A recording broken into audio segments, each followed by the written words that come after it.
क्षेत्र में मतदान करके निकली हैं। आप देखें हमारे साथ मौजूद हैं। मैडम, ये बताएं कि आज 7वें चरण की पोलिंग है, क्या तस्वीर अब दिखाई दे रही है? अब तो कुछ तस्वीर कुछ स्पष्ट होती दिखाई दे रही है। तस्वीर बहुत पहले स्पष्ट हो चुकी है, शुरुआती दौर में ही स्पष्ट हो गई थी।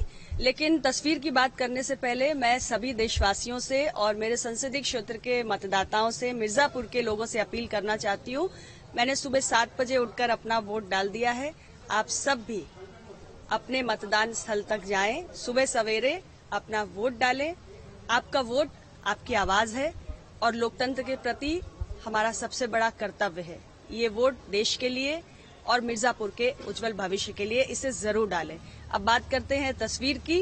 देश में तीसरी बार मोदी जी के नेतृत्व में एनडीए की सरकार बनने जा रही है और मिर्जापुर में यहाँ की जनता, आम मतदाता मुझे फिर से आशीर्वाद देगी, ऐसा मेरा विश्वास है।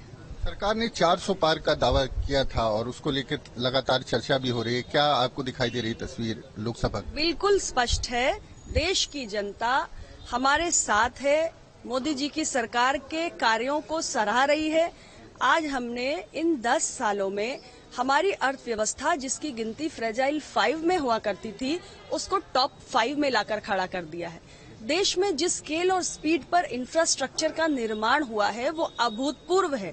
आज लोग देख रहे हैं कि बड़े बड़े expressways, highways, airports, metro, rail network, इन सुविधाओं का किस तेज गति से विस्तार हुआ है। देश के दूरस्थ इलाकों में ये सारी कनेक्टिविटी की सुविधाएं पहुंची हैं और भारत की अंतर्राष्ट्रीय छवि में अंतर्राष्ट्रीय साख बढ़ी है। देश ज्यादा सुरक्षित है। देश के अंदर, लोगों के अंदर एक उत्साह है कि उनके जीवन में खुशहाली लाने के लिए, गरीबों के कल्याण के लिए 25 करोड़ गरीब गरीबी से बाहर आए हैं। तो देश की जनता ने देखा है कि सरकार किस इच्छा शक्ति के साथ काम कर रही है और इसलिए इस बार जनता का आशीर्वाद 2019 से भी ज्यादा मिलने जा रहा है। विपक्ष कह रहा है, राहुल गांधी कह रहे हैं कि नहीं 200 आएगा, कोई कह रहा है 140 आएगा एनडीए का। अब विपक्ष से तो मैं उम्मीद नहीं कर सकती कि वो आपके चैनल पे आके ये दावे करेंगे कि हमारा 400 पार का लक्ष्य पूरा हो रहा है। देखिए, विपक्ष पूरी तरीके से नाउम्मीद है। 10 साल में हमने जो काम करके दिखाया है वो इससे पहले की सरकारों ने कभी भी इतने बड़े पैमाने पर, इतनी तेज गति से काम नहीं कर पाया है और ये जनता धरातल पर देख रही है, महसूस कर रही है। और सबसे बड़ी बात है कि आज भारत का मतदाता आकांक्षी है। वो अपना वोट देकर सिर्फ सरकार बनाना नहीं चाहता, बल्कि उस सरकार से पूरा कामकाज का लेखा जोखा चाहता है कि मैंने आपको अपना वोट दिया तो आपने क्या किया।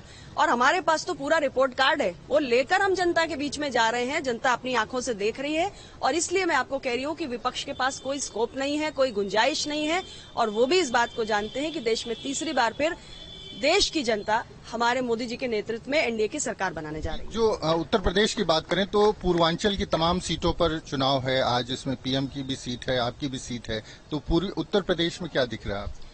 उत्तर प्रदेश की तस्वीर भी उतनी ही स्पष्ट है और उतनी ही खूबसूरत, मजबूत है। पूर्वांचल की जब आप बात करते हैं तो आज आप देखिए, पूर्वांचल में जो हमारा गठबंधन है, जिसमें हमारे तमाम साथी दल हैं, अपना दल के साथ साथ आज सुभाषपा है, जो पिछली बार हमारे साथ नहीं थी तो हमें कुछ नुकसान जरूर हुआ था। आज वो हमारे साथ है। निषाद पार्टी हमारे साथ है।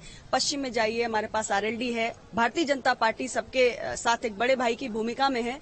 तो हमारे गठबंधन की अपनी जो जमीनी ताकत है और प्लस जो हमारे राज्य की सरकार और देश की सरकार ने खास तौर से पूर्वांचल पर और देश के पूर्वी हिस्से पर अपनी दृष्टि केंद्रित की है कि यहाँ के पिछड़ेपन को दूर करना है। तमाम विकास की परियोजनाएं यहाँ पर पहुंचाई हैं।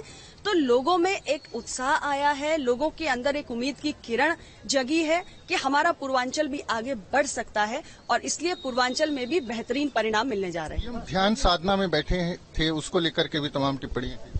अच्छा अनुप्रिया, ये एक सवाल ये है कि विपक्ष ने कहा है कि एग्जिट पोल का बाइकआउट करें और टीवी चैनल जो दिखाएंगे उसमें ये स्पष्ट रूप से बताता है कि हमारे विपक्ष के साथी नाउम्मीद हो चुके हैं। उनके अंदर भीषण हताशा है, निराशा है और ये घोर निराशा के चलते हुए ही इस प्रकार की बातें की जा रही हैं। एग्जिट पोल्स क्या है, ऐसी कोई खास बात तो है नहीं। लोग अपनी प्रतिक्रिया देते हैं। बाकी तो जो परिणाम आने हैं 4 जून को, वो आएंगे ही। जिसने आपको वोट दिया होगा वो ईवीएम में कैद हो गया है, जिसने हमें वोट दिया होगा वो भी ईवीएम में कैद हो गया है।